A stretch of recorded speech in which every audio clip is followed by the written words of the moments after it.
Salut à tous et bienvenue sur les numériques pour votre live Twitch. Alors pas du lundi cette fois-ci, mais du mardi, un live Twitch très spécial. Parce que, je sais pas si vous avez remarqué, mais il y a quelques objets autour de nous. On est chez Airbus. Autant vous dire que j'étais jamais venu chez Airbus et que j'étais déjà jamais venu à Toulouse, à part pour voir un pote d'Eric, je te salue si jamais tu regardes ce live. Et c'est très cool, c'est très cool. On va donc toucher du bout des doigts. Ce micro il est allumé aussi, il faut que je fasse attention. Toucher du bout des doigts le futur. Je vais le couper, je vais le couper. Je maintiens là ? Tu maintiens le bouton. Voilà. On va toucher du bout des doigts le futur de l'aérospatiale. On va voir. Alors, j'allais dire 4 experts, mais en fait, c'est pas 4 experts. On va voir 4 produits, je sais pas trop comment on va appeler ça exactement, mais en tout cas liés à des experts. Je vais pas vous faire l'affront de vous les présenter, les produits, parce que grosso modo, on a un avion de type concept là-bas, avec une énergie hybride. On a un monotube, mais qui peut faire de longs trajets. On a un hélicoptère ultra futuriste. Le design, on dirait du cyberpunk, parce que j'adore. Je vais vous dire bonjour dans le chat, vous inquiétez pas, je vous présente juste très rapidement. Et puis on a une sorte de camion qui s'appelle l'Optimate. J'ai failli dire l'Optimum ou l'Optimus, non, c'est l'Optimate. Pour, d'après ce que j'ai compris, aider à, grosso modo, décongestionner les aéroports.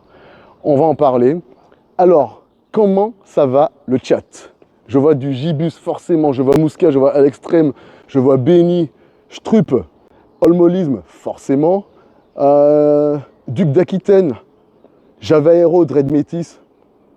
J'espère que vous allez bien et j'espère que vous avez plein de questions parce qu'en fait, vous me connaissez, hein? On va aller, on va discuter, vous allez voir les gens, voir les produits et puis on va poser des questions tous ensemble. Salut Wendigo, on va prendre le temps, gentiment. Il y a un truc que j'ai remarqué qui est assez drôle et j'en avais parlé avec les gens de chez Airbus parce que je trouvais ça assez significatif. Hier soir, donc, on était à un dîner dans lequel il y avait littéralement tout le top exec de Airbus. Et en fait, on a pu forcément.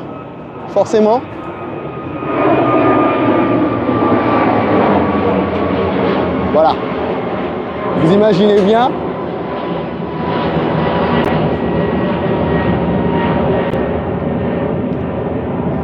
Vous imaginez bien que là, la bonnette, elle va pas servir à grand chose, mais c'est normal, hein, on est bien au bon endroit.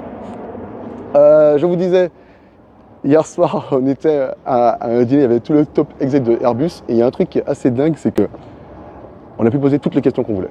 Voilà, franchement, je crois que je sais pas si j'ai déjà vu ça dans une grosse boîte avant, où on peut littéralement demander ce qu'on veut, et dans la bienveillance, dans la bonne humeur, les gens y répondaient. Enfin bref, c'était vachement cool.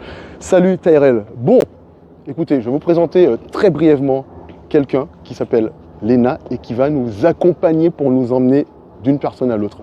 Simplement pour qu'on puisse voir les différents... je sais pas si on dit produits. Salut Léna. Attends, je vais allumer ton micro. Hop là. Tiens, je te laisse comme ça. Merci. Ça va bien ? Ça va super bien. On est ravis de vous avoir avec nous aujourd'hui chez Airbus. On est au centre de livraison, ce qu'on appelle en anglais le Delivery Center. Ok.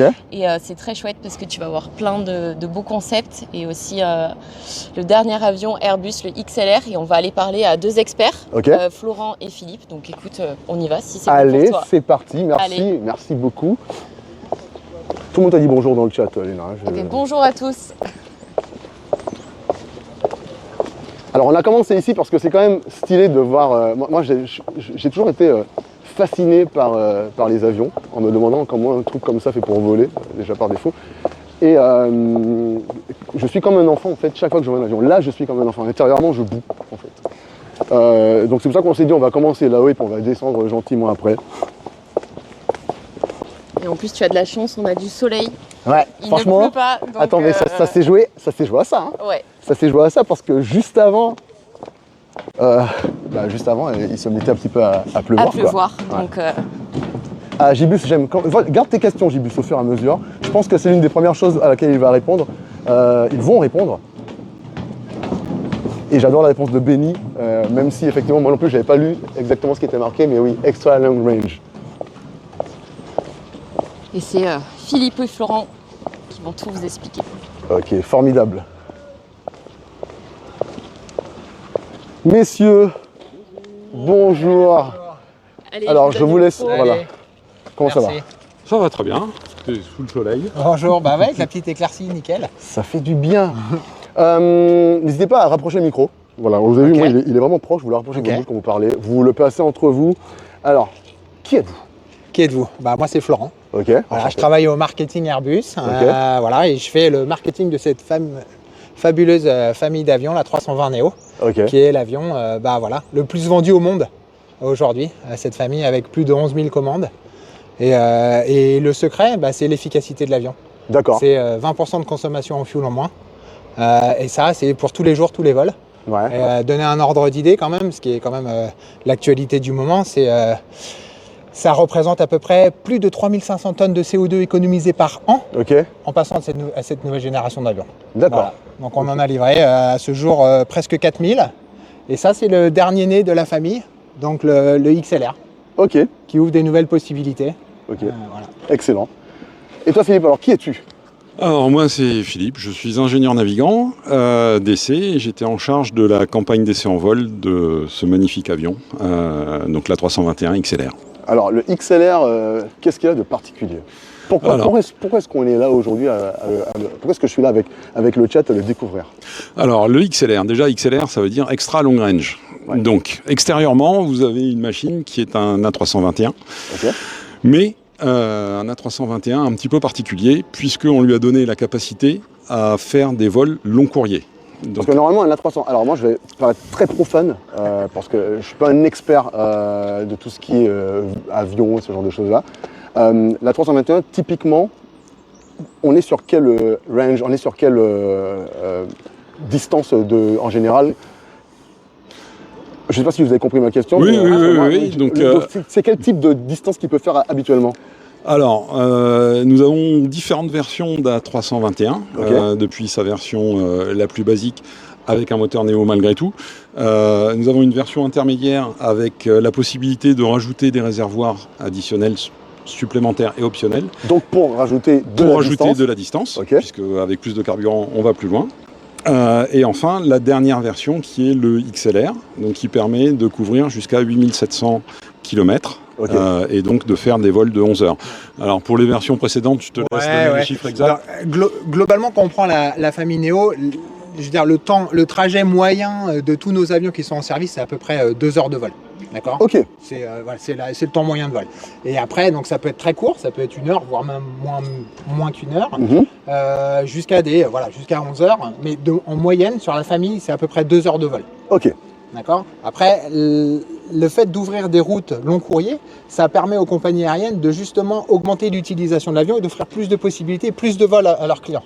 Par exemple, cette version-là, elle peut traverser l'Atlantique. Donc pendant le jour, on fait des vols intra-Europe. Et la nuit, on fait un vol transatlantique. Ça veut dire que moi, je pars en Martinique là en avril prochain.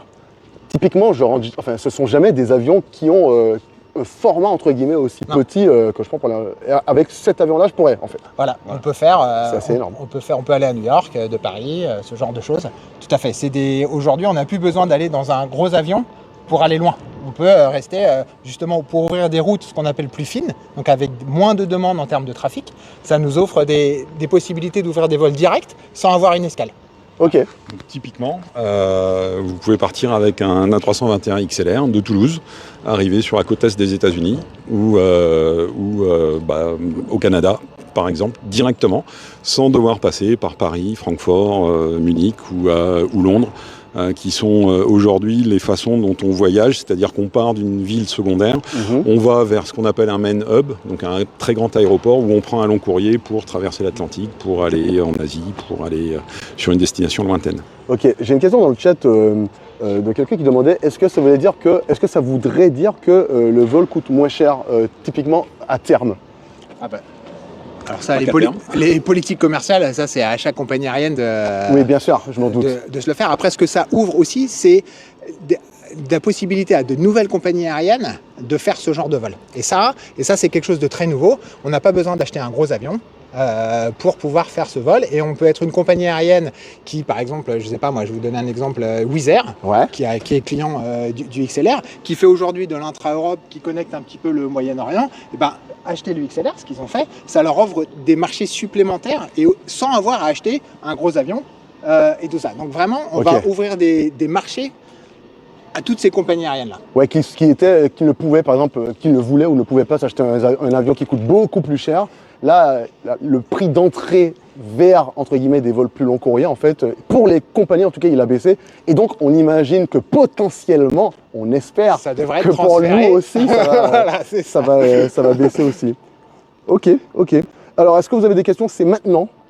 Parce que nous, après, on va bouger, les amis. Alors, qu'est-ce qu'il a d'autre de particulier? Alors, j'ai entendu dire, je ne dirais pas que c'est Léna qui me l'a dit, mais j'ai entendu dire que c'était un monotube, mais avec des particularités. Parce qu'en fait, sur normalement, enfin, j'ai pas très bien. Pour être honnête avec vous, comme je dis à Léna, moi, mon niveau en aviation, moi, je rentre dedans, je suis content que ça décolle de le voir, parce que je suis toujours émerveillé, mais au-delà de ça, franchement, je ne sais pas grand-chose. D'un point de vue passager, la chose clé qu'on a fait, c'est qu'on a vraiment harmonisé le design de la cabine à l'intérieur avec la cabine Airspace. Et donc, on retrouve les mêmes designs, les mêmes fonctionnalités dans la cabine, en termes de siège, en termes d'écran, des tailles de siège. Largeur de siège, ok. Que dans un avion plus gros, dans un A330 ou un A350. Et ça, c'est vraiment l'appel le plus important pour le passager. Après, côté avion, on a fait d'autres choses et côté technologie aussi. Philippe Alors, ce qui va différencier énormément cet avion d'un avion long courrier classique, c'est la taille du fuselage. Donc la taille est un tout petit peu plus réduite, donc ça fait moins de résistance à l'air quand vous volez. En revanche, on s'est attaché à garder un confort équivalent à celui des avions qui sont bicouloirs, qui ont une section de fuselage qui est plus importante. D'où notamment les sièges qui sont plus larges, les sièges qui sont plus larges, et vous avez une section de fuselage dans la catégorie des monocouloirs qui est aujourd'hui la plus large du marché. Donc ça vous permet de mettre des sièges qui sont aussi larges que des sièges long courrier. L'autre gros avantage, si on revient juste à ce qu'on disait tout à l'heure de desservir des aéroports qu'on pourrait considérer comme secondaires, c'est que vous pouvez, avec cet avion-là, le remplir avec moins de monde qu'un grand monocouloir. Donc vous avez besoin d'avoir moins de passagers pour avoir un vol qui devient rentable et du coup avoir une économie qui est correcte. Ok, je vois. Bah, super intéressant. La seule vraie frustration que j'ai, je sais, c'était prévu, on ne peut pas rentrer dedans, mais j'avoue que... Qu'est-ce que je vais dire? Bon, je crois, il y a une question, c'est un peu hors sujet, je la pose quand même, si vous ne voulez pas répondre, vous me dites, on ne répond pas et on passe à autre chose. Simplement, il y a Alex Rémy qui demande, est-ce que dans ce genre de gabarit-là, à terme, on peut imaginer des avions électriques un jour? Dans un gabarit comme celui-là? Tu veux répondre on peut répondre tous les deux. Donc aujourd'hui, nous, ce qu'on investit en termes de nouvelles technologies, c'est l'hydrogène. D'accord. Donc l'hydrogène à terme, comment on va utiliser l'hydrogène à bord de l'avion? Est-ce que ça sera de génération d'électricité au travers de fuel cell pour après alimenter des moteurs électriques, ou est-ce qu'on va brûler l'hydrogène? Tout est encore ouvert, même si aujourd'hui on se concentre quand même sur le fuel cell. Donc aujourd'hui, je pense que c'est trop tôt, on est encore dans l'exploration pour répondre à cette question de manière définitive. Parfait. Écoutez, merci les gars, c'était cool. Merci à vous. Si vous avez d'autres questions, en fait, c'est trop tard. Pense qu'on y va. Alors, on enchaîne. Merci encore. Salut. Merci. Alors, on va où, Léna? Allez, maintenant, je vous amène voir les Couples avec Christophe et William. Allez, c'est parti. Ah oui, c'est le fameux concept. C'est ça, le concept.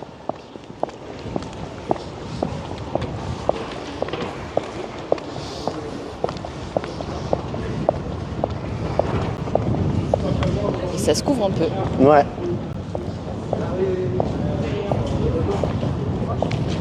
Bonjour. Messieurs, bonjour. Est-ce que je t'accroche ça, William? Ça va souffler. Allez. Attends. Je te laisse faire les spécialistes. Hop là. C'est allumé. On est bon, ça marche? On est bon, je récupère dans le chat. Comment ça va? Eh ben ça va très bien. Ça va bien? Ouais. Alors, on est ici pour voir un concept, d'après ce que j'ai compris, qui est là. De quoi il s'agit exactement, en fait? Alors c'est quelque chose qu'on n'a pas trop l'habitude de voir ici, encore moins là où on est aujourd'hui. On a l'habitude de voir des gros avions, donc c'est EcoPulse. Okay. C'est un démonstrateur, donc c'est vraiment un outil qui a été développé en collaboration avec Daher, Safran et Airbus. D'ailleurs, okay. on a Christophe Robin à côté qui est de chez Safran. De Daher. De Daher, c'est ça. Et ce démonstrateur, cet outil, il nous permet de collaborer pour maturer des briques technologiques qui nous permettront de mieux les connaître et de décider demain des architectures de nos futurs avions. Ok, donc grosso modo, si je comprends bien, c'est une sorte de melting pot de technologies très spécifiques pour voir à terme comment est-ce que ça pourrait être intégré dans des avions en prenant des parties ou autres qui en fait marchent dans les tests que vous faites dans le cadre de ce concept. C'est ça, alors ça nous sert beaucoup pour tout ce qu'on fait dans le cadre de l'électrification de nos avions, des avions plus électriques, donc ça c'est vraiment le cœur du démonstrateur. Mais on va voir qu'il y a plein d'autres choses qui sont faites sur cet avion, et le gros intérêt c'est d'amener tout ça en vol et d'avoir vraiment des mesures et des essais qui sont faits en vol, de façon à avoir cette donnée qui est si précieuse et qui nous permet de savoir si nos prédictions étaient bonnes ou si on a tapé à côté. Ok. Voilà. Et donc, pour la fabrication d'un avion comme ça, donc tu as dit Safran, Daher, Airbus, c'est plusieurs T%. Et comment est-ce qu'on s'équilibre pour pouvoir trouver le moyen de faire quelque chose en fait, où on arrive à mettre un petit peu chacun de son grain à l'intérieur. Et je vais aussi passer la parole à Christophe en même temps. Ouais, bonjour à tous. En fait, c'est le principe même de ce type de projet de recherche collaboratif. C'est qu'on va venir chercher des synergies entre les acteurs. Donc on va dire que Daher, c'est l'avionneur initial de ce type de machine qui va avoir la possibilité, puisque c'est un avionneur plus petit, d'évoluer très agile, d'évoluer rapidement, de disposer des moyens d'essai en vol sur une plateforme qui n'est pas structurée comme celle de Tarbes. Donc qui va amener cette expérience de petit avionneur d'aviation générale, petit n'étant pas péjoratif bien sûr. On a Airbus qui va amener de la profondeur d'effectifs, de la science et un certain nombre de briques technologiques très spécifiques comme la batterie en particulier, mais également toute la partie calculateur de vol. Parce qu'évidemment les avions Airbus ont des commandes de vol électriques, ce qui n'est pas le cas de notre machine au départ. Et puis on a Safran qui lui va apporter l'ensemble des briques du système de propulsion, les moteurs, la génératrice, les harnais de haute tension. Et on fait la somme de toutes ces compétences pour travailler ensemble dans un objectif commun.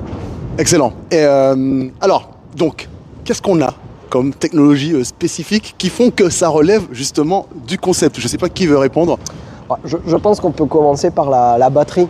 La batterie donc, qui a été développée par Airbus, chez Airbus Defence and Space, qui est notre chambre de référence chez Airbus, que ce soit pour des hélicos ou pour des avions, qui maîtrise ça pour bien savoir comment ça fonctionne. Donc c'est une batterie qui est du 800 volts, donc c'est une batterie plutôt sur des types de réseaux dont on aura besoin et dont on a besoin pour nos futurs avions. C'est une batterie lithium-ion. Qui fait à peu près 350 kW, à peu près 350 kg aussi d'ailleurs. Donc on a une très grosse batterie. 350 kg pour 350 kW, c'est pas mal, hein, parce que c'est pas mal, je veux dire, c'est plutôt c'est contenu, c'est bien contenu en fait. Il y a deux gros enjeux, il y a vraiment la densité énergétique qui est importante pour pouvoir atteindre les performances, mais il y a aussi toutes les problématiques d'intégration pour amener un avion en vol, donc avec toutes les preuves nécessaires pour l'amener en vol, avec des pilotes à bord, en toute sécurité bien évidemment. Donc là c'est aussi un challenge, il y a l'énergie et il y a aussi le fait d'amener tout ça en vol, effectivement. Après on a eu toute une distribution du coup en 800 volts avec ces 6 e-propellers comme on dit, donc on est ensemble avec des hélices et des moteurs de chez Safran, une distribution de chez Safran qui vont nous permettre de distribuer la poussée tout au long de l'hélice, tout au long des ailes, avec ces 6 points de poussée différents. Ok, excellent. Et donc j'imagine qu'il y a déjà eu quelques tests, quelques vols. Est-ce qu'on a déjà des choses intéressantes qui en ressortent de façon très concrète? Alors énormément de choses intéressantes qui en ressortent. Donc déjà, comme l'a dit William, il y a toutes les briques qu'il a citées, qui sont des briques individuelles. Et ensuite, il y a le fait de mettre l'ensemble de ces briques technologiques individuelles en même temps sur l'avion. Et ça, c'était un peu le rôle de Daher, parce que bien entendu, les briques individuellement, elles peuvent fonctionner. Mais lorsqu'on les met dans un environnement qui est extrêmement contraint, qui est extrêmement réduit, puisque l'avion est d'une taille réduite, ça induit des phénomènes que l'on a trouvés. Donc oui, ça a volé, ça vole depuis un certain temps, et on a fait une cinquantaine de vols électrifiés, à peu près une centaine d'heures de vol, ce qui est déjà assez significatif pour ce type de concept. Excellent. Et alors, dernière question, Alors là, ça c'est vraiment la question, c'est le genre de question, je ne sais pas si vous avez la réponse, mais l'étape d'après. Vous disiez justement, on regarde ce qui marche pas. Qu'est-ce que ça promet aujourd'hui quand on voit, enfin, avec les heures de vol, est-ce que vous pouvez en parler? Si vous ne pouvez pas, vous pouvez me dire non, c'est top secret ou je ne sais pas trop quoi. On peut en parler parce que après c'est aujourd'hui. C'est-à-dire que lorsque l'on met beaucoup de briques technologiques sur un avion, ça veut dire quoi? C'est-à-dire qu'il y a des choses qui ne marchent pas du tout. Ouais. Donc déjà c'est un bon enseignement, ça veut dire bon voilà, il ne faut pas y aller. C'est ça. L'échec, on apprend par l'échec. On apprend par l'échec, c'est-à-dire le fait que ça ne marche pas dans un projet de recherche, c'est pas grave.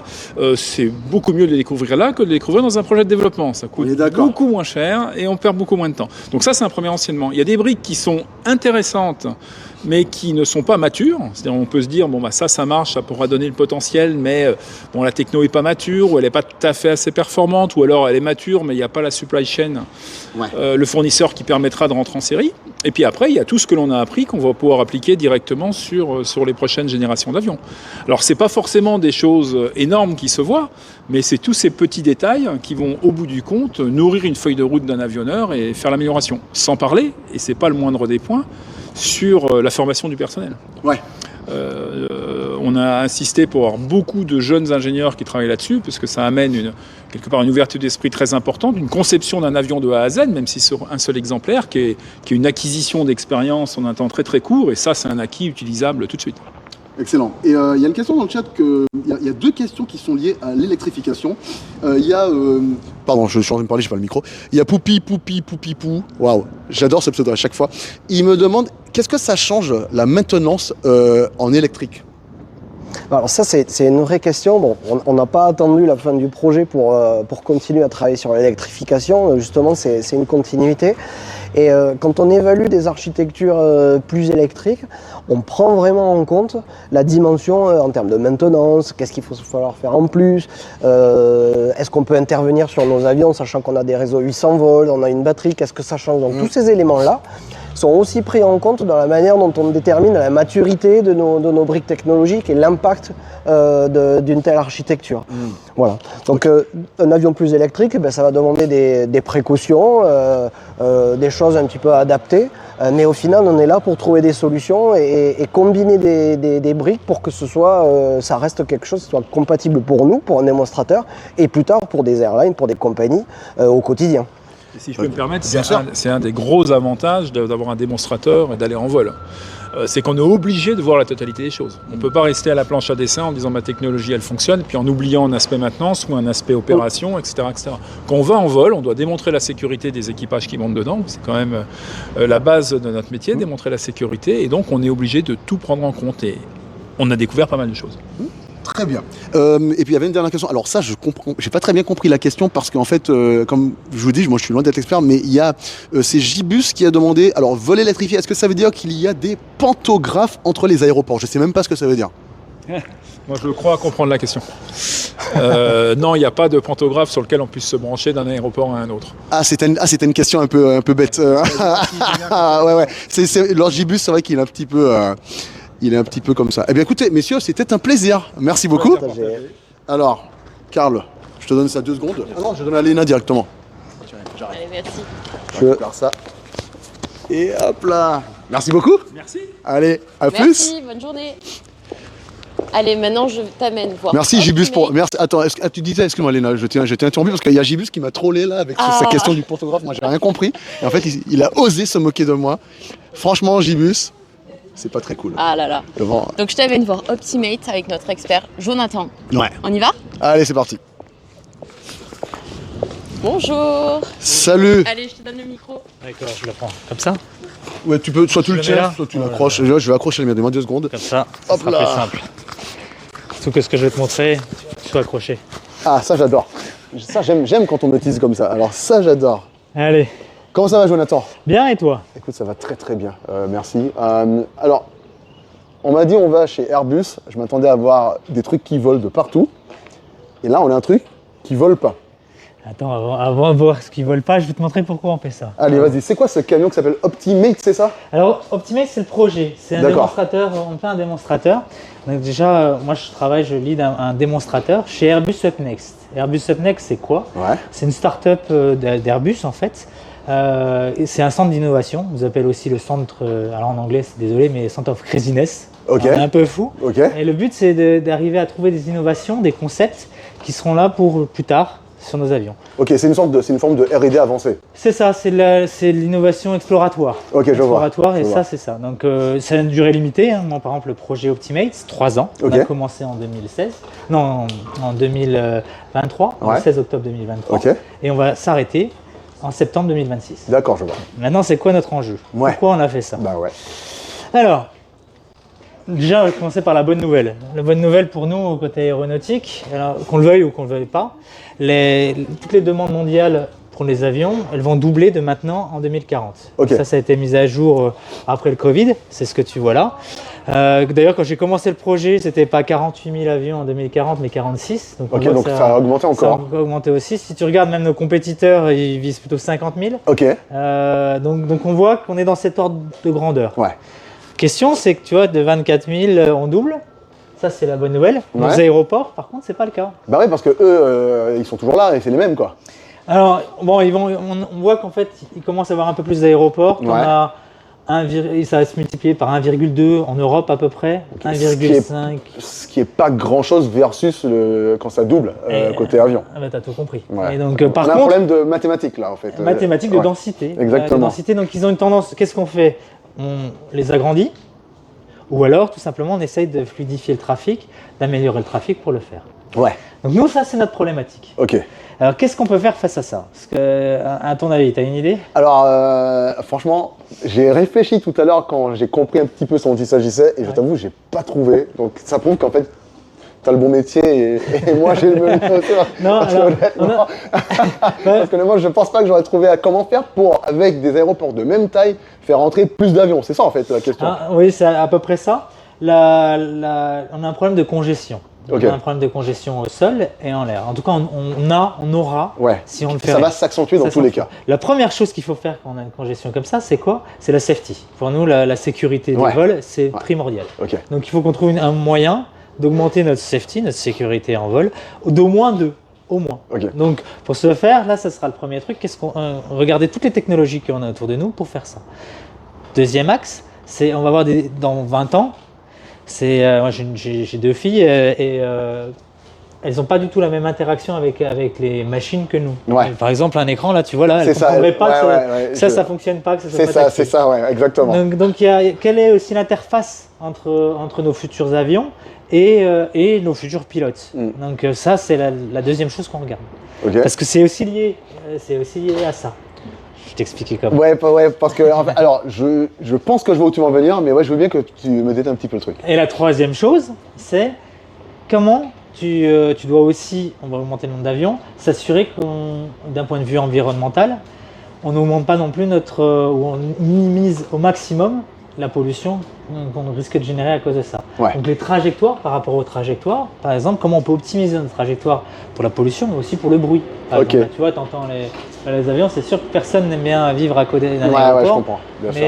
Et donc, comment on fait par rapport à ça? Ça, c'est notre problématique. Ok, ça fait une problématique multiple quand même. Ah, voilà, donc elle est assez conséquente. Donc, qu'est-ce qu'on a fait? On a dit, bon, tu regardes ce qui se passe dans les autres domaines, par exemple l'automobile. L'automobile, on a augmenté le nombre de voitures. Si tu regardes, on a mis ce qu'on appelle la smart automation, l'automatisation intelligente. Ok. Avec des capteurs qui permettent d'avoir la perception sur ton avion. Ok. Donc nous, ce qui s'est dit, c'est qu'il faut qu'on arrive à assister nos pilotes, mais pas que, parce que dans l'aéronautique, tu as aussi le contrôleur aérien. Tu vois la tour de contrôle que tu vois là-bas, là, bah, c'est ces personnes-là qui dirigent l'avion. Excuse-moi, mais... Ça, c'est le Beluga. Ouais, c'est formidable, pardon. Bah, justement. J'ai temps pour ça parce que c'est quand même assez génial. Justement, transformer un avion classique en un avion qui peut faire quelque chose d'autre. Ben nous, c'est un petit peu ça, c'est comment on pourra transformer nos futurs avions pour arriver à faire des choses qui sont encore plus innovantes et plus faciles. Ok. Donc Optimate, on doit assister les pilotes, on doit protéger justement s'il y a plus de personnes. Donc comment tu crées une sorte de corridor autour de l'avion pour s'il y a un objet, un obstacle, par exemple, seul, qu'est-ce que ta voiture elle fait? Ouais. Ah bah, elle freine toute seule. Voilà. Donc là, c'est exactement ça. Elle fait autre chose, ta voiture, sur l'autoroute ou sur la route. Maintenant, tu peux lui dire de rester dans son corridor avec l'autopilote, ce genre de choses-là. Exactement. De freiner toute seule, de tourner dans les courbes automatiquement et ce genre de choses-là. toute seule. Et en tout cas, elle est proactive. Exactement. Et c'est quand même assez incroyable parce que, en fait, blague à part, il ne sait pas quelle voiture j'ai. Hein. Ils me disent ça comme ça. Ils me connaissent, hein, mais toi, tu ne sais pas quelle voiture j'ai et tu me dis ça comme ça. Ben, t'as raison, elle fait tout ça, ma voiture. Non, pourquoi? Absolument. Parce que ça devient normal. Mais bien sûr. Les personnes maintenant attendent ça d'une voiture. Ouais. Donc, imagine d'un avion. Ouais. Donc, c'est à peu près la même chose. Ok. Et le dernier élément que tu n'as pas sur ta voiture, par contre, c'est que tu vois la tour de contrôle, là, c'est elle qui décide si tu rentres ou tu rentres pas sur la piste. Sur la piste. Ouais. Donc, comment tu fais pour communiquer et échanger avec elle? Donc ça, c'est ce qu'on a commencé à regarder. Donc maintenant, tu as 3 ans et tu dois lancer ton projet pour essayer de faire ça. Tu fais quoi? Ah bah perso je sais pas, hein, je te laisse faire. Moi je te laisse faire direct. Bah déjà tu as un budget limité quand même, hein, tu sais pas illimité. Donc le premier truc c'est d'aller tester ce que font un peu les autres et tester et savoir ce qui fonctionne chez toi, ce qui pourrait fonctionner chez toi. Donc ce qu'on a fait, c'est qu'on a demandé, là vous avez le papa d'ailleurs de l'Optibus que vous voyez là, Alain. Je lui ai demandé en fait de voir comment on pouvait tester donc des capteurs, tous les capteurs que vous allez voir, venez avec moi. De tester, faites attention, il y a des trous là-dessus. Attention, aucun trou. Protection. Donc on a mis des capteurs que vous pouvez trouver sur l'automobile, mais aussi dans côté militaire, spatial, qui permettent de donner la perception à un avion. Des capteurs de type LIDAR. Alors justement, regarde, tu as un LIDAR, tu as LIDAR, tu as radar, alors on a démonté tu as des radars type 4D, type automobile, que tu retrouves dans l'automobile, tu as des caméras. Et tu as aussi tout ce qui est ce qu'on appelle les IMU, donc inertie, qui te permettent de savoir où tu es. Donc tu vois ce que c'est, les centrales inertielles. En gros, ça te permet de savoir à peu près où tu es. D'accord. Le GPS et le GPS augmenté. Donc ça, c'est ce qu'on a mis là. Mais bon, après, l'idée, c'est de dire, je vois les capteurs, mais il faut que j'arrive à amener ça là-bas. Je le mette en conditions réelles. Ouais. Comme un avion. Ouais. Donc pourquoi on l'appelle le simulateur volant, l'Optibus pour nous? Il s'appelle OptiUnité. Ok. Et OptiUnité, c'est le nom que l'on donne à la tour de contrôle. Parce qu'en fait, ça roule là-bas. Ça roule dans le trafic et ça se fait passer pour un avion. Et je vais t'expliquer pourquoi. Ok. Alors attends, lui il se fait passer. Waouh, mais c'est quoi cette interface de alors celui qui pilote ça, c'est nos pilotes d'essai. Alors viens, tu vas être un pilote d'essai pour quelques minutes. Waouh, ok. Les gars, je suis dans un appareil du futur. J'ai plein de questions. Mais attends, c'est quoi tout ça? Alors normalement, je te demanderais de mettre ton casque qui est là, ta ceinture 5 points. Est-ce que je joue le jeu ou pas? Comme tu veux. Allez. Je peux te donner ça à tenir pour moi, s'il te plaît. Et tu peux t'attacher. Allez, on va s'attacher. Là, tu vois, alors vu que c'est des vrais sièges pour pilotes d'essai, hein, et on a fait monter tous nos pilotes d'essai de nos avions là-dedans. Hop là. C'est un peu grand. Donc, attends, je vais un peu grand. Bon, je ne vais pas tous te les mettre parce que tu as compris. En gros, c'est des ceintures 5 points. Ah ouais, ok. Tu as un casque, tu as la radio, tu as un transpondeur. Donc, la tour de contrôle nous voit comme un avion. D'accord. Donc, ça veut dire que là, la tour de contrôle, elle nous détecte nous comme si on était un avion. Exactement. D'ailleurs, tu vois là, sur l'écran, elle voit un avion. Ah oui, d'accord. Elle voit où on est. D'accord. Donc, la spécificité de ce banc d'essai roulant, c'est quoi? C'est qu'on a mis les mêmes fonctionnalités qu'un cockpit de 350. Tu peux soit le piloter de façon manuelle, donc là tu vois avec le volant et les pédales. Il n'y a pas d'arme mécanique. Donc c'est une spécificité de ce camion-là. Donc c'est des commandes électriques. Et ce qui fait que si je le mets en mode avion, c'était automatique au début, mais on a mis avion, je t'expliquais pourquoi, parce qu'il y a plusieurs modes. Alors tu peux le piloter, et là c'est toi qui le pilotes, de ce côté-là, avec la manette de gaz pour avancer. Tu peux le piloter avec ce qu'on appelle un tiller. Un tiller, c'est en gros, c'est le volant pour les avions. D'accord. Qui fait bouger la roulette de nez. Des roues de l'avion au sol. On ne parle pas de... Non, ça c'est dans les avions, dans nos avions 350 par exemple, tu as cette petite roue qui te permet de faire bouger ta roulette de nez devant. Donc, je vois. Tu as ton palonnier. Et donc tu peux vraiment freiner et même tu peux mettre tes pieds dessus si tu veux. J'ai peur. Non, c'est bon, je suis en mode. J'ai peur d'accélérer. Non, accélérer, ça sera ici. Oui, c'est vrai, les gaz, c'est là. Mais... Donc là, tu peux y aller, tu peux mettre, et si tu fais ça, ça freinerait le Tibus. Et donc ensuite, ça c'est la façon classique, comme tu pilotes un avion. Maintenant, on teste des façons comme on pourrait le faire plus tard.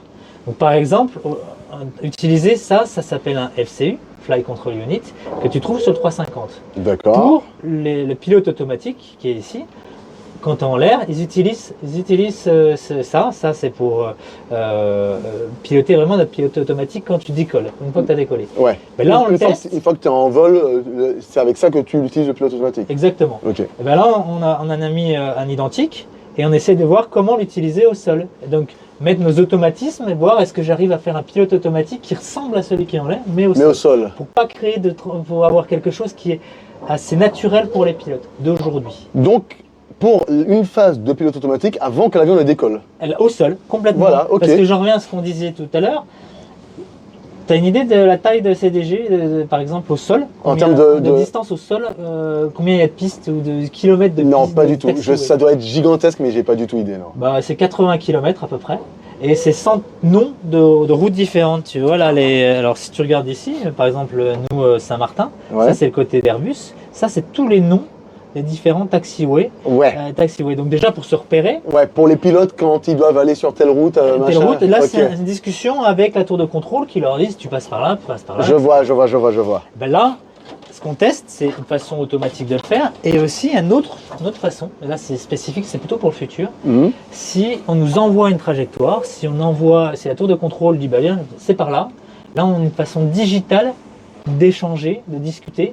Et une fois que c'est envoyé, tu peux le rentrer manuellement ou même c'est rentré automatiquement. Ouais. Tu appuies sur l'automatisme et ça va suivre. Et ça y va. En fait, c'est comme si, grosso modo, je vais utiliser des termes que tout le monde connaît, mais c'est comme si, grosso modo, j'avais la tour de contrôle m'envoie une donnée spécifique sur Google Maps, ça affiche mon trajet et en plus de ça, j'appuie sur un bouton et l'avion s'y rend automatiquement. Exactement. Sauf ce qui est en plus de, par exemple, un Waze ou Google, etc., c'est que là, c'est un échange collaboratif, c'est une décision pour avoir la meilleure trajectoire qui est en tête la contrôleur. Voilà, c'est pas juste de point à un point, c'est une trajectoire très spécifique et précise pour optimiser. Exactement, et on en revient sur l'optimiser, Optimate, t'aider à faire ça. Pour la congestion, pareil. Quand est-ce qu'il faut que tu partes pour pouvoir consommer moins? Par où il faut que tu passes pour que ce soit le mieux? Et après, on arrive sur la protection. La protection, c'est les capteurs que tu as vus. Ouais, là-haut. Et là, ils vont t'afficher, voilà, il n'y a pas d'obstacle, mais ils vont t'afficher s'il y a des obstacles et surtout, ils vont le partager. Ils vont le partager avec tout le monde. Ok, je vois. Et donc, tes automatismes vont aussi utiliser ça. Tu vas savoir si ton corridor, s'il est bon ou pas bon. Donc là, on va utiliser l'intelligence artificielle aussi au sol pour pouvoir non pas optimiser la trajectoire d'un avion, mais d'une flotte. C'est ça l'objectif. Et là, on en arrive sur comment on peut arriver à aider la congestion. Ok, mais et quand tu dis le partage global, je sais pas moi, avec des lidars, des radars, des caméras et ce genre de choses, ça permet de voir par exemple s'il y a quelque chose sur les routes ou un obstacle qu'on peut pas forcément voir sur la route. Tu vois là, il vient de voir l'avion à ce niveau-là. Donc, et c'est précis, hein, c'est au mètre près, c'est assez dingue. Quoi. Là aussi, c'est un grand challenge, c'est être capable de connaître sa position précise et intègre. Par rapport à la voiture, par exemple, c'est que nous, quand il y a beaucoup de brouillard, de vent, de pluie, etc., il ne faut pas que les automatismes ou alors l'information soit erronée. Donc là, ça nous demande de la redondance. Ton système ne peut pas se déconnecter comme ça. En tout cas, c'est pas ce qu'on cherche. Donc quel choix de capteur tu veux, etc. Ok. Et attends, il y a une question dans le chat. Il y a Poupi qui demande est-ce que c'est un réseau ad hoc ou bien il faut une infrastructure? Alors, on regarde un petit peu les deux. C'est-à-dire, déjà comment ça fonctionne sans infrastructure, parce que forcément, comme toute innovation, ça commence de façon locale et après, ça commence à grandir. Et après, comment on peut le faire avec une infrastructure? Donc, on regarde un petit peu les deux et on teste les deux solutions. Donc, moi, ce que je pense personnellement, c'est que ça va venir en 2 steps. D'accord. Donc, on va commencer à implémenter ce type de solution dans certaines compagnies ou certains avions et petit à petit ça se montrera. Et c'est pour ça qu'on regarde aussi tout ce qui est monde ouvert et monde fermé. Les protections, ça doit être quelque chose qui doit être corps à l'avion. Tout ce qui est optimisation, c'est quelque chose qui peut être partagé. Donc, comment tu fais pour utiliser l'intelligence collective? Ouais, je comprends. Et à la fois être sûr, quand tu fais une protection, que tu ne peux pas être piraté, que c'est très safe, sécurité. Donc c'est ça que l'on garde. D'accord. Maintenant, tu veux que je te montre une autre surprise? Allez là, je t'avoue, c'est déjà, tu m'as vendu du rêve. Hein. Ah, c'est pas du rêve, ça, c'est notre boulot. C'est vrai, j'ai dit rêve, mais abus de langage. Tiens, viens. Donc comme je te disais, alors c'est un avion, tu vois, je fais. T'as dit avion. Parce que pour moi c'est quasiment un avion. Parce qu'on monte encore une fois, c'est nos pilotes d'essai. Ce que je t'ai pas dit, c'est que nos lois, on amène nos pilotes d'essai là-dessus pour vérifier que la façon de faire, de piloter, ça ressemble à l'inertie, etc. Un avion. Quand tu tournes, tu auras cette inertie. Parce que là, c'est un camion qui, en fait, c'est un camion électrique où toutes les roues peuvent bouger comme de l'indépendante. Ok, je vois. C'est des moteurs électriques indépendantes. Et ça, c'est vraiment une spécificité de ce camion. C'est un camion, donc je t'ai dit, il y a les capteurs, mais il y a aussi toute la partie connectivité. Parce que l'autonomie, ça va aussi avec le partage. Avec le fait d'être capable de comprendre où est-ce que je peux être autonome et où est-ce que je ne peux pas l'être. D'échanger. Donc c'est de l'autonomie mais collaborative et pas imposée. Exactement. Et donc encore une fois, on est dans un monde régulé où il y a différents acteurs et donc la communication et la connexion est super importante. Donc la connectivité, là par exemple, vous avez des antennes 5G en test et il y a aussi toute une partie SATCOM, donc de communication. Et ce camion et nos futurs avions, là ils seront connectés à un cloud sur lequel on peut échanger les données. Ouais, je vois. Bon, maintenant je vous montre l'autre. Pourquoi c'est un camion et pas une voiture, par exemple, ou un autre véhicule? Ben oui, parce que, enfin après, devant là, il faut quand même de la place. Hein. Ouais, il faut de la place, mais pas que. Là, je vous montre qui on a caché derrière, qui est notre ingénieur d'essai. Salut. Bienvenue. Merci. Tiens, attends, je vais mettre le micro. Hop là, je vais prêter le micro. Donc, Pierre. Merci bien. Salut Pierre, enchanté. Salut, enchanté. Donc, Tanguy. Bien, enchanté. Installe-toi, je t'en prie. Attends, je vais juste prendre ça pour expliquer un petit truc. Donc ici, vous êtes dans la partie des ingénieurs d'essai et c'est eux qui nous font, qui nous planifient le test, qui nous font des surprises aussi pour voir quelles sont nos réactions. Et ils peuvent nous faire des pannes. Et donc, en fait, l'essai est vraiment piloté d'ici. Exactement.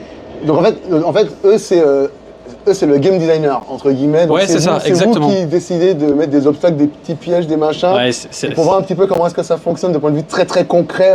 C'est exactement l'idée. On arrive au moment où il se passe une situation qui pourrait en fait se passer dans la vraie vie, même si heureusement, on l'espère le plus rarement possible. C'est exactement l'idée. Nous, on arrive avec des systèmes et des fonctions qui ne sont pas encore mises au point. Et tout notre travail, ça va être de définir un scénario pour aller les confronter petit à petit au monde réel et vérifier soit qu'elles fonctionnent bien, soit venir les paramétrer en temps réel. Donc tu vois ici, avec l'ensemble du poste qu'on a devant nous, on arrive à tout surveiller déjà. Donc tu vois, je vous ai surveillé tout à l'heure gentiment. Voir comment Jonathan avançait. On a la recopie de toutes les interfaces. Mais le plus important, tu vois, j'ai accès aux données directes de mes capteurs. Jonathan vous a parlé de LIDAR, je pense. Tu vois, là, j'ai les données en live. Donc, je peux surveiller. Est-ce qu'ils fonctionnent bien? Est-ce qu'on détecte ce qu'on veut? Si c'est pas le cas, leur demander devant d'aller chercher des obstacles, d'aller chercher des avions, d'aller chercher des véhicules pour vérifier comment ça fonctionne. Et après, ici, j'ai tout ce qui me permet, moi, de monitorer mes systèmes à différents niveaux et de venir, tu vois, je peux venir, hop, sélectionner n'importe quel logiciel ici, l'arrêter, le redémarrer, le relancer, venir changer mes paramètres. Hop là, tac, je vais prendre celui-là. Voilà. Tu vois, moi ici, je peux changer toutes mes valeurs et ça me permet derrière d'avoir des comportements qui sont différents au niveau du bus et de les tester. Et donc, quand on est avec des pilotes devant ou des non-pilotes, ben, on peut varier en temps réel. Je te rends la main. Je vais te couper parce que je viens d'apprendre que tu avais peut-être un peu plus de temps que prévu avec nous. Est-ce que ça te dit de faire un run? Allez, carrément, mais je suis chaud. Alors, bon, c'est du live, donc on va voir comment ça se passe. Mais oui, mais on est là pour expérimenter. Si jamais il y a les bugs, ça arrive, et puis c'est pas grave. Alors, c'est pas les bugs, c'est surtout un peu le temps, donc on va le faire, c'est dès maintenant. Donc, ce que je te propose, c'est est-ce qu'on déjà, je demande, comme tout test, à notre ingénieur d'essai en vol, est-ce qu'on est en position de faire un test ou pas? On est en position de faire un test. Je vais faire venir mon collègue, on va vérifier qu'on est prêt. Je vous laisse 2 minutes. Donc, je vous laisse 2 minutes. Pendant ce temps, on va te faire installer. Tu veux venir en pilote? Ah, trop cool, j'adore. Franchement, merci. Moi, j'aime les surprises comme ça. Allez, bien, on va faire ça. Merci, hein. Avec plaisir. À tout de suite. Par contre, il faut qu'on regarde pour la caméra. Comment faire? Je vais tenir. On va essayer de faire ça en live. Ah, ça j'aime, tu vois. Je t'avais dit qu'on était le centre Craziness. Ah, ça j'aime, franchement. Donc on va aller, par contre, on va faire un test sur un trafic réel. D'accord. Donc on va aller sur une partie qui est réglementée. D'accord. Donc il y a quelques trucs de sécurité que je te demanderai. Okay. Si je te dis que je reprends le contrôle, je reprends le contrôle. Ah, c'est moi qui veux. C'est toi qui vas piloter. J'adore. Allez, donc on va t'installer. Pendant ce temps, on va essayer de trouver une solution pour la caméra. C'est peut-être moi qui vais prendre... le relais, il faut que tu me montres un petit peu comment faire. Oui, de toute façon, merci. tu le tiens quand même. Tu me donneras la caméra. Tu me donneras la caméra un moment. On va installer. Ah, comme ça. Ça sert à rien, là, dans ce sens-là. Ah, les deux en même temps. Ok, c'est noté.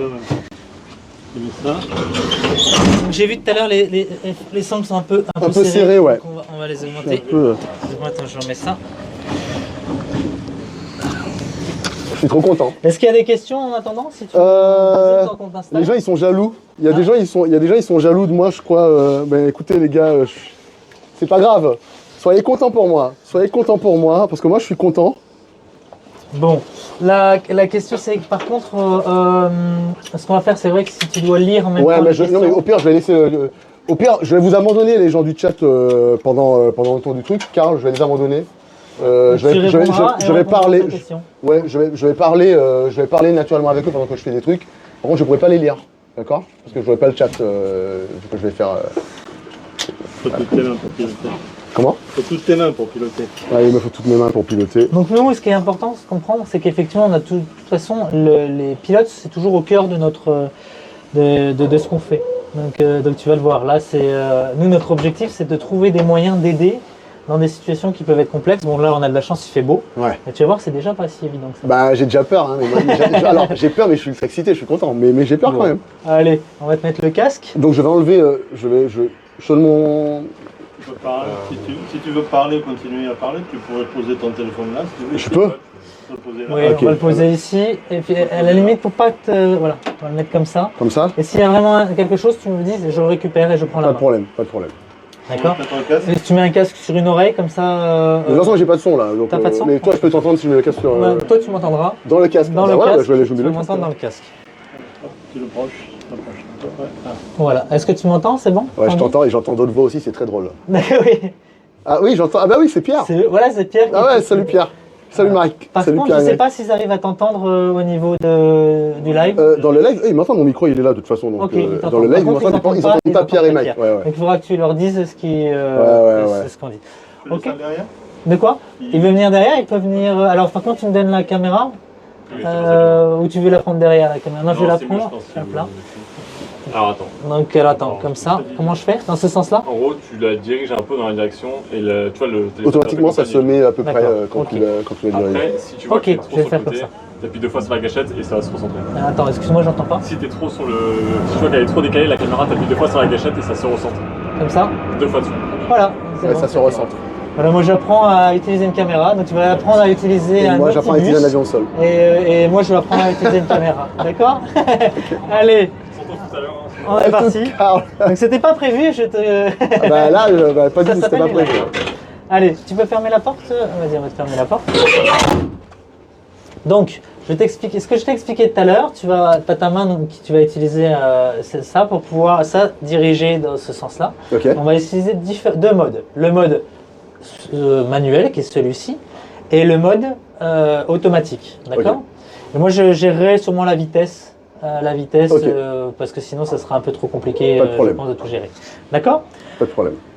À l'arrière, vous me dites quand vous êtes prêts. Est-ce qu'ils installent ton collègue à l'arrière, comme ça? Oui, pour que Carl puisse être du voyage avec nous. Est-ce qu'en attendant, tu as quelques questions que tu veux poser? Est-ce que vous avez des questions, les amis? Le téléphone en avion. Est-ce qu'il faut mettre le téléphone en mode avion quand on est à l'intérieur? Non, il n'y a pas besoin. Il n'y a pas besoin.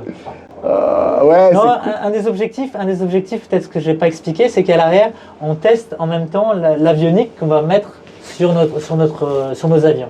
Et d'ailleurs, ce que je peux te dire là en attendant, c'est que là, tout ce que tu as vu, on a pris les concepts qui nous paraissaient les plus matures et on les a montés sur un avion, un 350 DC. D'accord. Ce que tu es en train de faire, on l'a fait très récemment sur notre avion d'essai avec aussi nos pilotes d'essai qui avaient testé ça sur le bus, sur notre avion. Ok, donc en fait, vous avez mis donc, tout ce concept-là, donc le projet de façon concrète a été appliqué sur un A350. Oui, exactement, et je pourrais te montrer quelque chose après.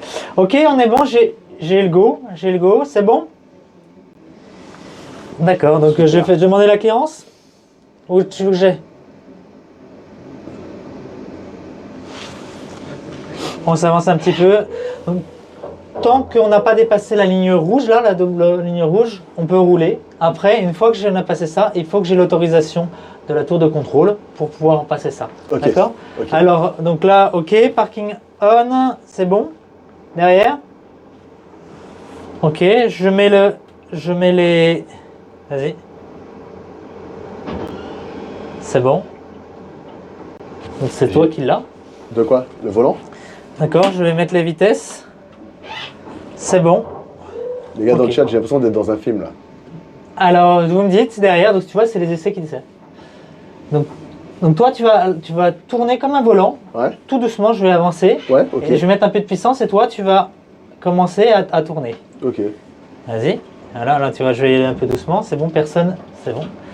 Voilà. Essaye d'aller de l'autre côté, sur à peu près là. Tu vois où il y a la lumière verte, pas la première, la deuxième au centre là-bas. La lumière verte au centre où, pardon? Là, tu vois la ligne rouge, tu Ouais. vois la ligne, tu vois Ah la oui, ligne le vert là-bas là. alors pas celui-là, tu traverses pas la ligne rouge, tu vas Ah oui, comme ça. voilà, entre les lignes. Ouais, entre les lignes. Ok, c'est noté. pointillées, C'est bon. ça, d'accord. Bah, c'est bon. Je vire déjà à droite à fond là. Ah, excusez-moi ceux qui sont en live, j'ai du mal à cadrer en même temps. T'inquiète, Vas-y. t'inquiète. Ouais. Là, en fait, je vais tout droit et après je Tu vas tourne à tout droite. droit là. et ensuite, Ouais, exactement. ouais, De l'autre ouais. côté, Ouais, comme ça, comme central. ça. Là. Encore un peu. Ok, un petit peu. Ah, je me. Allez, essaie de t'aligner après. Ouais, le long. C'est la prochaine. Voilà, Ouais, c'est la comme ça, prochaine. le long, Voilà. là. Ouais. Reviens. Je remets Voilà. le centre. Donc là, tu apprends à piloter avec des lois 350. Donc tu reviens le nez face à la ligne rouge. Voilà. Retourne, tourne à fond. Voilà. Mais là, je vais m'arrêter là pour demander la clearance. Ok, là, ok. Voilà, là, tu t'alignes à ça. Tu reviens, sors du verre. Il y a une latence, c'est Oui. fou, hein. Il y a C'est une l'avion. petite latence en fait. C'est l'inertie de l'avion. Ok, Donc là, c'est c'est les dingue. lois avion. C'est comme si tu avais un avion, un A350-1000. Donc tu Ouais. vois, c'est assez gros. C'est un gros quand truc. même- Là, tu as la même, Ouais. latence. C'est C'est les mêmes lois dingue. qu'on a mis. D'accord. C'est dingue. Donc t'es pas dans un camion là, tu es dans un 350, simulateur 350. ouais. Bon, là, je vais demander la assez fou. clearance. Donc, attends 2 minutes, je vais demander la clearance. Donc, derrière, on fait bien. D'accord, ok. Saint-Martin, Optinité, bonjour.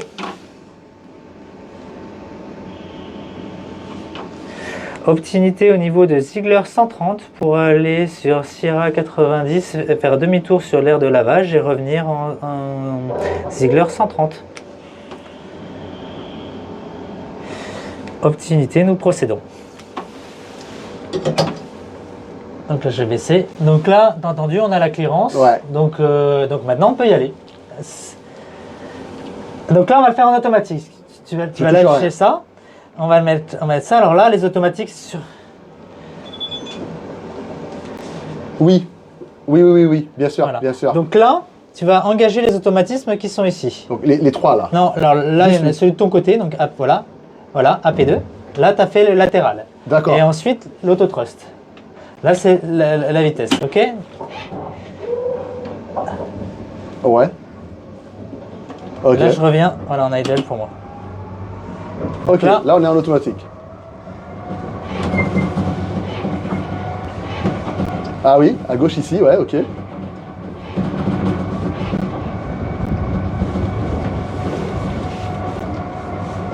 Ah oui, ça marche bien, hein? Voilà.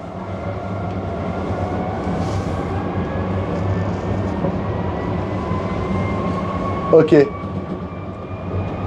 Donc en fait, alors je répète pour le chat, donc il est en automatique et il va maintenir une vitesse de 10 nœuds en ligne droite et de 6 nœuds en virage. Donc là en fait depuis tout à l'heure j'ai lâché les commandes et il est parti tout seul, il a tourné à gauche tout seul en fait. Donc là il est en train de se diriger, je ne touche à aucune commande. Ça fonctionne vraiment, c'est assez dingue. Quoi. Alors là, ce qui va se passer, c'est que après le virage, on va reprendre et on va retourner à gauche et c'est toi qui vas prendre le contrôle. Ok, tu vois la différence. Ok. On va faire ça en semi-automatique, c'est-à-dire qu'on va contrôler toujours la vitesse. Moi, je contrôlerai la vitesse et tu contrôleras la direction. Ok, je ne vais pas le problème. contrôler avec les manettes des gaz, mais ce qu'on appelle en sélecté. Donc tu me dis quand je peux passer en sélecté. Donc là, tu vois, je pousse. Alors attends, voilà, c'est dur de le faire en même temps. Je tire un coup. Donc là, je suis à 6 nœuds. Ouais. Je peux varier la vitesse. Là, Ah oui. avec le bouton Ok, comme ça. je vois. Et donc c'est un petit, donc c'est ce qu'on a commencé à regarder. Et donc toi là, tu vas reprendre hot healer. Donc vas-y. Et là, je vais. Tu vas faire un tour là, tu vois oui, l'air de d'accord. lavage, et tu vas revenir sur toi-même. Vas-y, demi-tour. Bon, encore une fois, j'espère que je donne pas mal au cœur à tout le monde. Qui est là.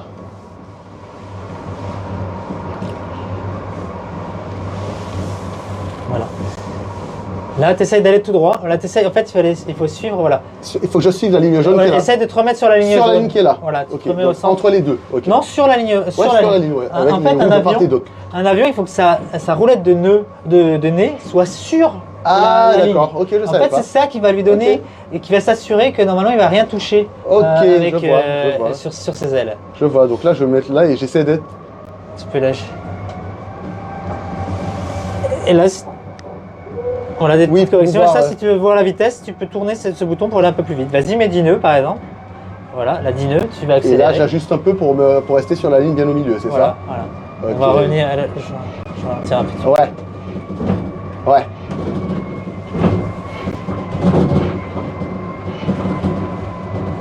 Ouais, je vois. Peut-être qu'il faut le répéter parce que là, alors, là, en fait, je suis en mode hybride, ça veut dire que moi, j'ai le latéral, donc le virage, et la vitesse, par contre, elle est gérée semi-automatiquement avec une vitesse, par exemple, j'avais mis 10 nœuds tout à l'heure, là, ça a redescendu à 8. Voilà. Et c'est assez dingue. Donc là, on va revenir. Donc là, je tourne à droite. C'est pas le premier. Voilà. Ah, les 3 lignes, je prends celle du milieu. Voilà. Ok. Alors, si quelqu'un dans le chat justement pose la question sur les lignes, je vais y répondre juste après. Donc là, celle du milieu, donc là, je peux commencer à virer. Voilà, attention. Je dis qu'on rentre. Ouais, à 4 nœuds. Je l'ai mis à 4 nœuds. Donc rentre là, voilà, vas-y, tourne. Et là, tu peux commencer à ramener l'Optibus là à peu près, voilà. Là où on était quoi. Voilà. Je peux. On ramène. Ouais, je vois, ouais. Donc ça, tu peux expliquer s'ils n'entendent pas ce qu'il y a. On voit, en fait, on détecte, effectivement, grâce aux divers radars, on détecte vraiment ce qu'il y a devant nous sur le tableau de bord, là. C'est assez dingue. Donc voilà. À gauche, à fond, ouais. Bon, mais... Voilà, on va s'arrêter là, Pierre. On s'arrête là ? On va s'arrêter là, comme ça, pour le live. Voilà, je suis à 0. C'est dingue. J'adore. Bon. J'ai l'impression que je suis dans un film, là. C'est... Alors, parking on, attends, on freine. Donc là, on a freiné, c'est bon. D'accord, ATHR off. Je quitte avec Saint-Martin. Tiens, je te rends la caméra. Merci. Voilà. Ok, je me détache. Léger Saint-Martin, c'était top. Au niveau de Ziegler 130 pour quitter. Là, excusez-moi les amis.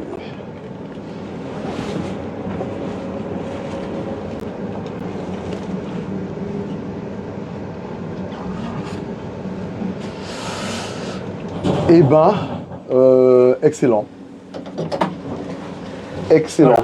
Bon. Merci, hein, franchement, c'est génial, quoi. Après, un truc important, pourquoi alors on a fait ça, c'est parce que ça nous a permis de tester plein de technologies différentes, de petites sociétés, de personnes, s'il y en a qui t'écoutent, qui ont des idées, qui veulent tester ça, on n'a pas besoin de matériel qualifié ou quoi que ce soit, et le but c'était ça. D'aller chercher des innovations, des personnes qui ont des innovations là-dessus, qui sont fans de ce genre d'interface et de façon de fonctionner.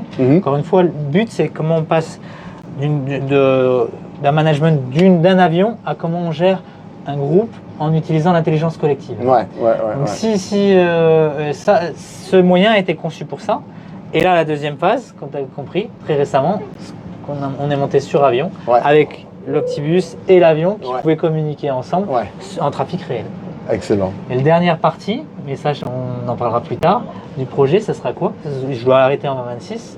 Là, on en est au milieu, ça sera de faire un gate-to-gate complet. C'est-à-dire que là, tu vois, on a parlé de la protection du sol, mais on teste la même chose en approche et en vol. Ça sera la dernière partie. Mais je t'inviterai si tu veux. Carrément. Bon, on va échanger les contacts là. Merci. Okay. Merci, franchement, c'était trop cool. Bon, tiens, je te rends ton micro. Merci. Attends. Bonne continuation. Merci beaucoup. À plus. Bon, les gars, les amis, autant vous dire que je suis refait.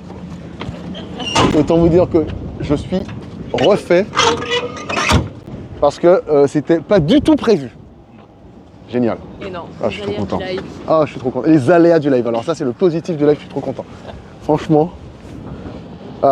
Et dans le chat, les gens étaient trop contents aussi. Ça t'a plu? T'as aimé l'expérience? Cool. Ouais, en fait, ce qui est fou, c'est vraiment ce côté inertie. C'est vraiment ce côté... tu sens qu'il y a de la latence au moment où tu mets ton virage, c'est pas du tout spontané. La réponse, elle se fait avec un décalage. Après, c'est vrai qu'il m'a dit que la simulation, c'est quand même la 350, donc le truc derrière, c'est pas un truc où tu tournes ta virage tout de suite. Ouais. Mais c'est quand même super intéressant et surtout, ça m'a permis de mettre les mains sur un truc comme ça. Franchement, j'avais jamais vu ça. Encore une fois, merci beaucoup. Allez, à plus. Merci, à plus. Merci. Ciao. Allez, trop cool. Vraiment dernière trop innovation, cool. Concept, le Racer. Avec des allures assez futuristes. Ah, lui, il me plaît visuellement, je suis amoureux. Il est beau, hein. Ah ouais, je suis amoureux, clairement, ouais. Le Racer. Je pense qu'il s'appelle comme ça pour une bonne raison. Bizarrement, je sais pas, j'ai l'impression. Oui, mais je vais garder la surprise. Ouais, on va laisser. Ouais. Je suis désormais pilote d'avion au sol, c'est vrai. C'est vrai, je suis pilote d'avion au sol.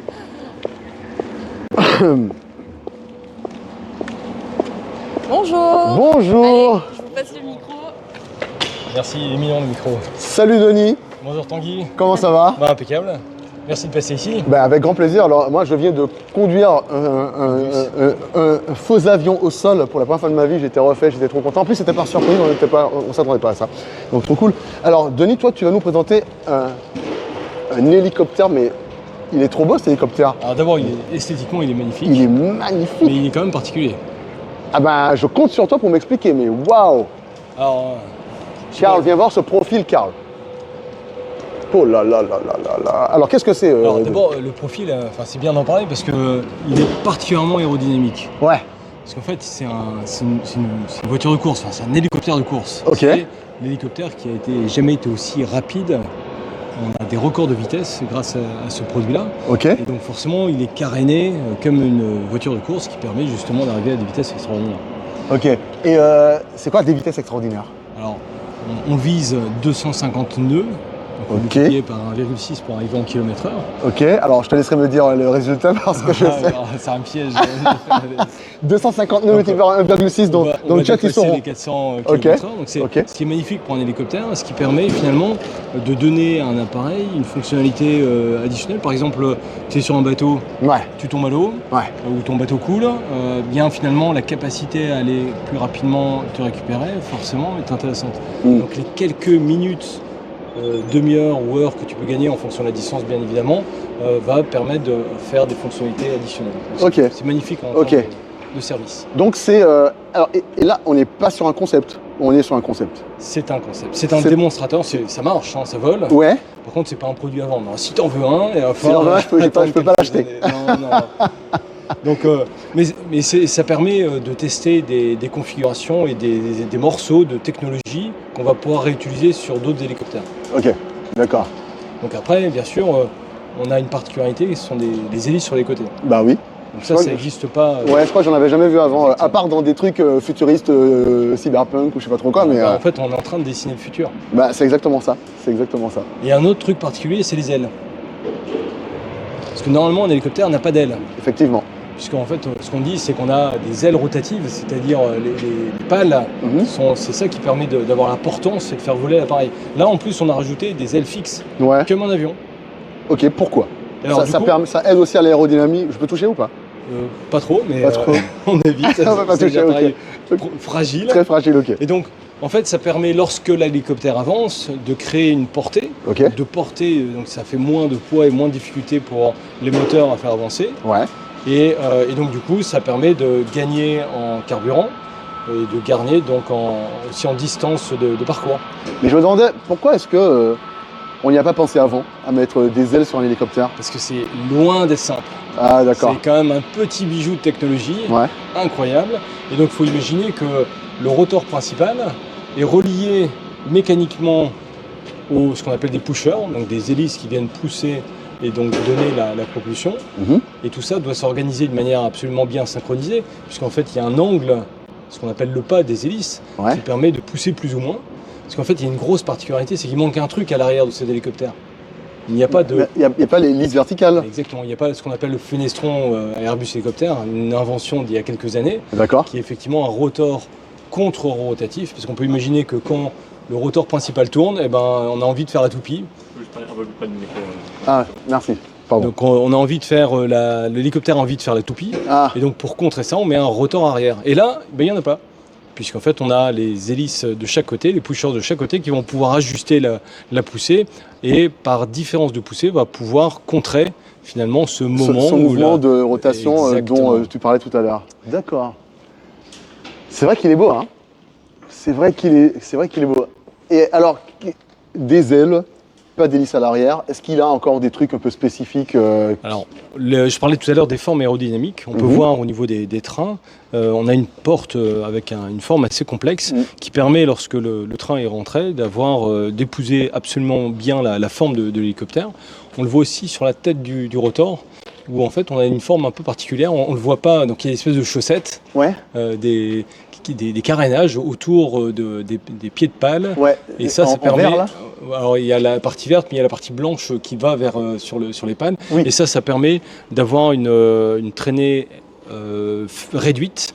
Et donc si on traîne moins, eh bien, forcément, on avance plus vite. Et c'est plus économe. Logique. Et toute la tête du rotor est également carénée, de telle façon à ce qu'on ait ces améliorations aérodynamiques. Et ça, c'est une première également. Ok.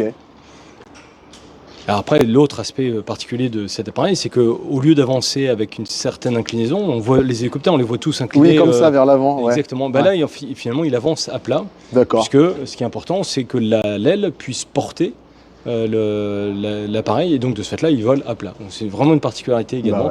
Donc forcément, on peut imaginer que la manière dont on fait le vol, donc toute la partie commande de vol est différente. Justement, c'était la question que j'avais posée. S'ils volent différemment et que certains automatismes ne sont pas les mêmes, ça veut dire que les pilotes vont devoir réapprendre d'une certaine façon à le voler, ou bien ça se fait de façon, la transition est fluide? Alors nous, on a des pilotes d'essai de qualité exceptionnelle, et donc ils ont réussi à s'adapter, et ils trouvent que c'est un appareil qui est particulièrement confortable à piloter. Okay. Pour au moins deux raisons. Hormis le côté challenging et technologique qui bien sûr fait briller tous les ingénieurs que nous sommes à Airbus, mais d'abord parce qu'en fait on vole à plat. Donc c'est finalement assez confortable, y compris dans les phases d'approche, c'est-à-dire lorsqu'on arrive à destination. Et c'est également en termes de vibration un appareil qui est particulièrement performant, puisqu'en fait on a moins de perturbations aérodynamiques parce qu'en fait on est effectivement à plat, etc. Donc il y a plein d'effets très positifs et qui rendent finalement le vol confortable. Ok. J'avais une question. Alors, il y a Poupi qui demande, est-ce que les ailes ont des ailerons? Ah, ça c'est une très très bonne question. Les ailerons permettent de donner une direction, on peut les voir, permettent d'infléchir et de donner une certaine direction aux appareils. Et bien là, finalement, on voit ici que nous avons effectivement une surface mobile qui permet de donner cette capacité, finalement, cette flexibilité. Ouais. Et alors ça marche bien sûr quand l'hélicoptère avance, puisqu'il faut en fait de l'air qui donne cette force-là. Parce qu'il décolle à la verticale. Il décolle à la verticale. C'est pour ça que c'est un hélicoptère. Et à la verticale, en fait, à vitesse nulle, donc ça ne sert absolument à rien. C'est ça. Donc les ailes ne servent que lorsqu'il avance. Exactement. Par les ailes d'une part et les surfaces. Alors, c'est là, c'est une importance. Qu'est-ce que j'avais vu? Il atterrit et décolle à plat. Il y a Écureuil qui demande, en cas de panne de l'électronique, est-ce que ça vole enfin, je sais pas ce qu'il a voulu dire. Naturellement, on va dire. Ouais, je pense. Alors d'abord, Écureuil est un très bon mot, puis c'est un très bon nom, puisque en fait c'est le premier de notre gamme des hélicoptères. Les plus légers s'appellent l'Écureuil. Formidable. Si c'est pas du hasard de ouf. Hormis l'anecdote, on a des systèmes qui permettent finalement de tomber en panne et d'accepter la panne. D'accord. Imaginons que on perd tout, ce qui est inimaginable.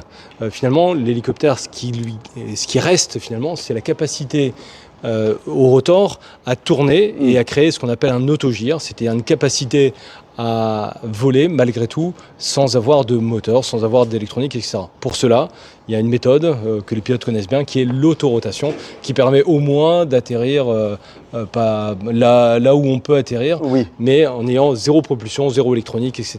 Donc il y a quand même des capacités, heureusement. Ok. Excellent. Eh ben, c'est formidable. Alors je peux poser moi-même mes questions si vous voulez et les réponses. Je regarde en même temps. Alors les particularités, on peut le voir à l'arrière.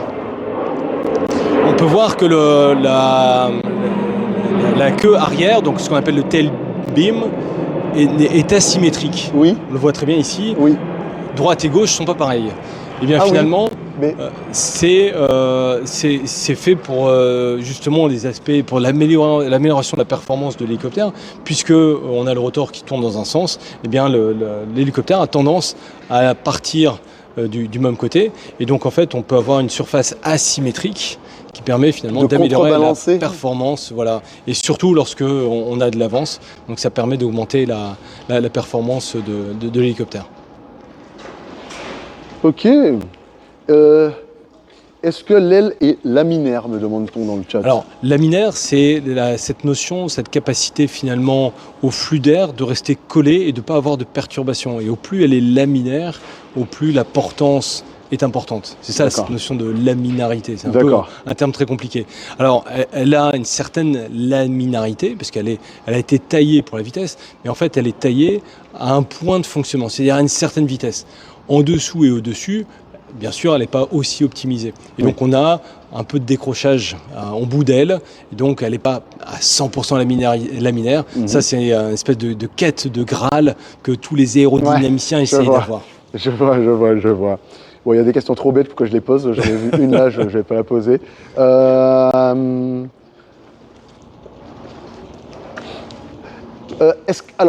là, on en est...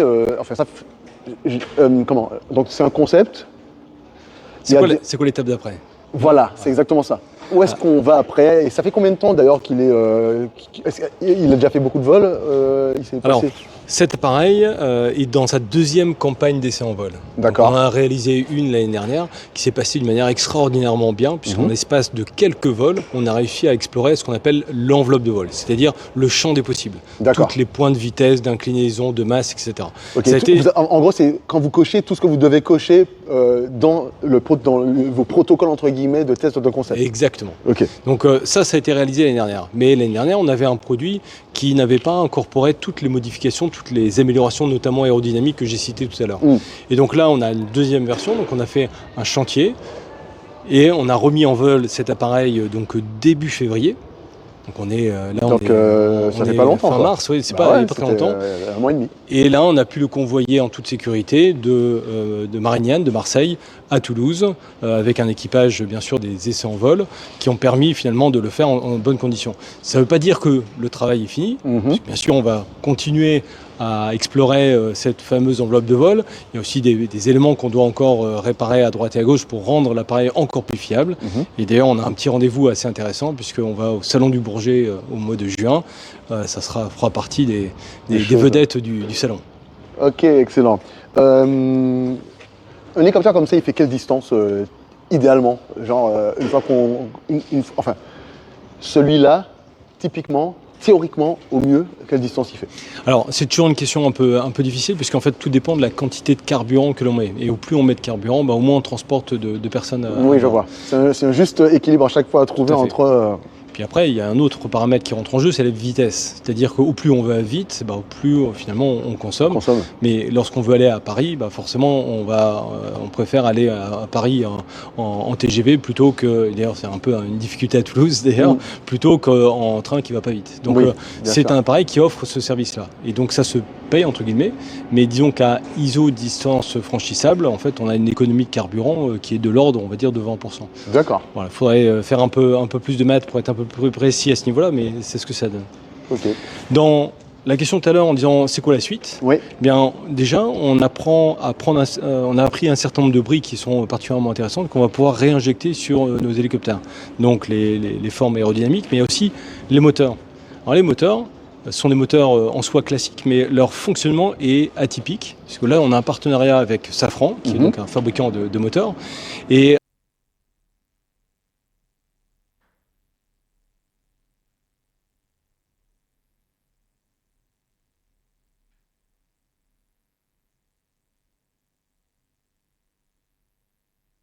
ce qu'on appelle l'éco-mode.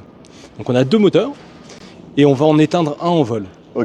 Alors d'habitude on en éteint en vol s'il y a une panne. Oui. Mais là on va dire on va pas simuler la panne. On va dire pour faire des économies de carburant, une fois qu'on est en palier, c'est-à-dire qu'on est en avancement horizontal, on va éteindre un moteur pour économiser du carburant et l'autre va compenser et va fonctionner à pleine puissance, qui est finalement le point de fonctionnement idéal pour ce moteur-là. D'accord. Et donc là on va également gagner du carburant. D'accord. Et cette technologie-là, on prévoit de l'installer sur nos futurs produits. Donc la prochaine certification d'Airbus Hélicoptère devrait avoir cette fonctionnalité-là. Ok, excellent. Ah ben, est-ce qu'on a fait le tour de cet hélicoptère, le Racer? Le Racer, alors on a déjà exploré pas mal d'éléments. Qu'est-ce qu'on pourrait dire d'autre? Il y a quelqu'un dans le chat, je ne sais pas si c'est un troll ou pas, parce que parfois il me troll. Pour l'extraction d'un moteur et tout, il parle de boîte de transmission, il dit beaucoup de travail donc sur la boîte de transmission. Ça... Les boîtes, c'est un gros sujet, comme une boîte de transmission de voiture. Hein. Ouais. En fait, au pied du rotor, on a une boîte qui permet de convertir la vitesse du moteur dans la vitesse d'un rotor. Parce qu'évidemment, le moteur tourne beaucoup plus vite que le rotor. D'abord, le rotor a besoin d'un couple énorme. Et donc c'est ça à quoi sert cette boîte de vitesse. Mais il y a une particularité sur le Racer, c'est que la boîte va venir servir à aussi alimenter et à faire tourner les hélices sur le côté. Donc c'est une boîte un peu particulière. Okay. Et donc forcément, ça nécessite un travail qui a été intense, permettant d'avoir une qualité extraordinaire. Okay. C'est un sujet, mais c'est quelque chose qui est largement maîtrisé par Airbus Hélicoptère et ça depuis des années. Ok, super. Eh bien, franchement, merci beaucoup. Hein. Je crois que... On est pas mal, Karl. Voilà, et on est dans le vent, donc je sais pas si la voix a bien porté. Oui, je récupère le micro. Eh ben, merci. Avec plaisir. Et puis nous, on va gentiment avancer vers... on se dire au revoir, les amis du chat. Je donne ça. Oh, le vent, là. Il fait froid, hein. Oh là là, mais il y avait du soleil à l'instant, mais je comprends rien du tout, moi. Il est beau, hein. Lui, franchement, il est magnifique. Bon, en tout cas, Tanguy, c'était un plaisir pour nous de vous avoir reçu à l'Airbus Summit cette année. Franchement, merci de l'invitation. Tu as découvert, et vous aussi en ligne, vous avez découvert plein de choses. Franchement, c'était très très sympa et je suis très très heureux d'avoir été invité parce que, en plus, comme je te dis, je connais rien et donc moi j'ai tout à découvrir et je suis trop content. Et puis là, il y avait tout en fait réuni à un endroit pour pouvoir parler à différents experts. Donc,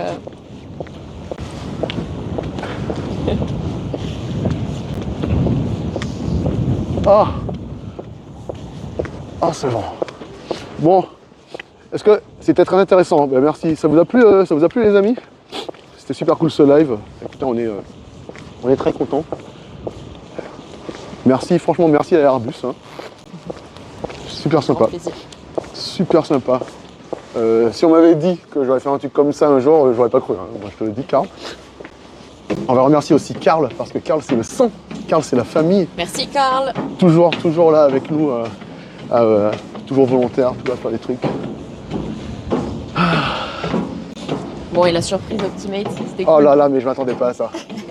Je m'attendais pas du tout à ça. Franchement, c'était trop cool parce que, en fait, j'estime que je sais conduire ma voiture, tu vois. Ouais. Et on m'a dit, bon, tu vas tourner des roues. Je me suis dit, ça va, je vais tourner des roues. Alors, en fait, pas du tout. Le truc, il y a une sorte d'inertie bizarre qu'on peut pas imaginer si on l'a pas en main. Ouais. C'est très très curieux. Moi, je l'ai jamais fait, donc. J'ai cet avantage sur toi. C'est quand même assez incroyable. C'est quand même assez incroyable. Oh là là. Où est-ce que je leur dis au revoir, Karl, aux gens? On va se mettre là. Et moi, je vous laisse là. Mais merci, ma chère Léna. Merci à vous. À bientôt. À plus. Je récupère le micro pour pas t'embêter avec ça. Merci. Salut. Alors, je vais éteindre le micro ici.